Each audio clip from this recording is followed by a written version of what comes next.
Dobar dan i dobrodošli. U današnjem videu govorit ćemo o mogućnostima koje pruža ChatGPT za prevođenje jezika. Kao što znate, dugo godina se koristio, odnosno još uvek se koristi Google alat koji se naziva Google Translate i zaista on je bio odličan godinama. Međutim, ChatGPT nudi neke nove mogućnosti što se tiče prevođenja jezika, pa da vidimo kako recimo to možete da iskoristite i još neke dodatne, da kažem, cake oko toga. Idemo recimo na Google Translate i izabrat ćemo, ovako, kucat ćemo u stvari prvo tekst. Excuse me, what time does the train arrive? Ok, znak pitanja. Želimo da prevedemo sa engleskog, to nam je automatski Google Translate ponudio, i želimo recimo na španski jezik da prevedemo. Ok, ovo čak i ne znam kako se izgovara, znači Google Translate nam je to preveo i to je super. Sad, hajde recimo da idemo, da iskopiramo ovaj tekst na španskom i da idemo na naš ChatGPT i da mu zadamo recimo ovako. Translate, da nam prevede ovaj tekst sa španskog na, pa vidjet ćete, na par jezika. Translate the following text, pa tekst je ovaj, into, pa pod 1 English, pod 2 French, pod 3 recimo Italija.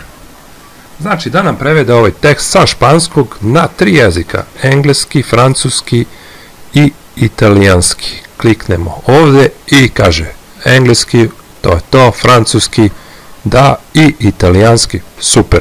Znači, bukvalno u jednoj rečenici koju smo zadali u jednom promptu, u jednoj rečenici, u jednom inputu koji smo zadali ChatGPT-u, da nam prevede na 3 jezika, on je to odradio za, ono se kaže, par sekundi, a znate i sami da smo to recimo išli preko Google Translate-a, morali bi da kucamo sa, ne znam, španskog na engleski, pa sa španskog na francuski, pa posebno sa španskog na italijanski, i to je ono što sam pričao u prvom videu, koja je glavna prednost ChatGPT-a. Znači, ušteda vremena, ušteda vremena i ušteda vremena. Znači, velika prednost ChatGPT-a u odnosu na Google Translate i ne samo to, nego i na neke druge alate. Ovdje sam spremio jedan tekst, vi možete izabrati bilo koji, ne morate uopšte ovaj moj, ja sam to našao na internetu, neki tekst o Italiji. Suština je, nije o samom tekstu, ja ću da ga iskopiram i da pastujem ovde. I to je znači tekst i hajdemo ovako recimo da napišemo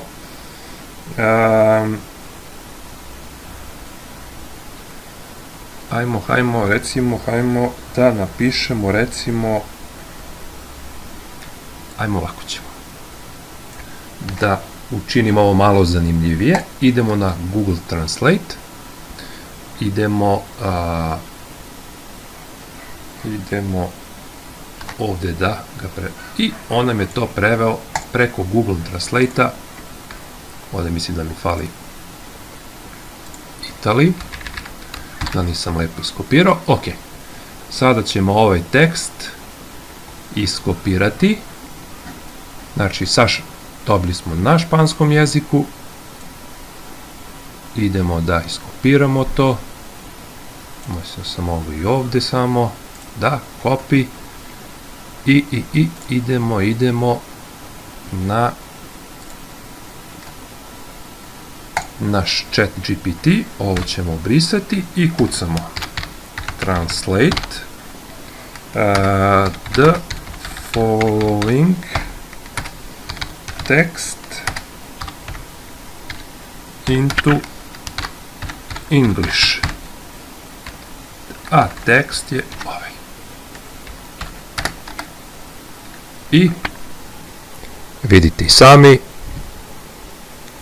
ChatGPT nam vrši prevod. I sad će vidjeti, sad mislite sada situaciju, evo imamo jedan tekst, čisto sam htio da vam pokažem kako to radi na malo većem tekstu, koliko to ide brzo i lako. Sada, znači, želimo od ovog teksta koji je sada na engleskom, sad ja recimo pođete od situacije da nema vremena da čitam sve ovo i da mi treba u kratkim crtama sve, to je sad obrnuti proces, znači vidjeli smo kako možemo ChatGPT-u kad imamo recimo neke, da kažem, teze, da to produbimo i da nam da više informacija o svakoj od teze, a sada želimo jedan ceo tekst da pretvorimo u teze, odnosno da nam to sumira recimo u neka 4 paragrafa, u 4 bullet pointsa. Pa recimo now summarize the main points of this into 4 bullet points.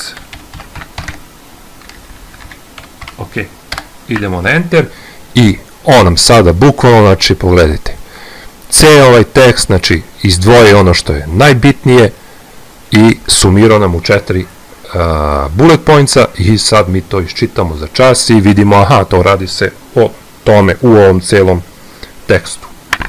Ajmo recimo još jedna jako simpatična stvar, što isto možete da koristite bukvalno, pogotovo za osobe koje vole da putuju ili vole više da znaju o nekim turističkim destinacijama. Ajmo recimo Rim kao glavni grad Italije ili svejedno neki drugi grad. Give me the best travel tips for vacationing. Nadam se da sam ispravno napisao in Rome. Svejedno, veliko ili malo slovo, za ChatGPT je isto. Ajmo enter i pogledajte sada, bukvalno on vam daje neke smjernice, šta možete da obučete, kako je vreme u Romu, kakva je kultura, šta vam savjetuje da posetite, koju hranu da probate. Vidite da isto upozorava vas na razne neke stvari koje možete, sa kojima se možete susreti na ulicama Italije. Kaže, naučite malo italijanski, jer iako dosta Italijana govori engleski, kaže, uvek je korisno znati nekoliko italijanskih fraza. Znači, suština je bukvalno u tome da nam je on dao neke inpute, odnosno smjernice, kako da se ponašamo, šta da radimo ako smo u Italiji, odnosno konkretno u Rimu.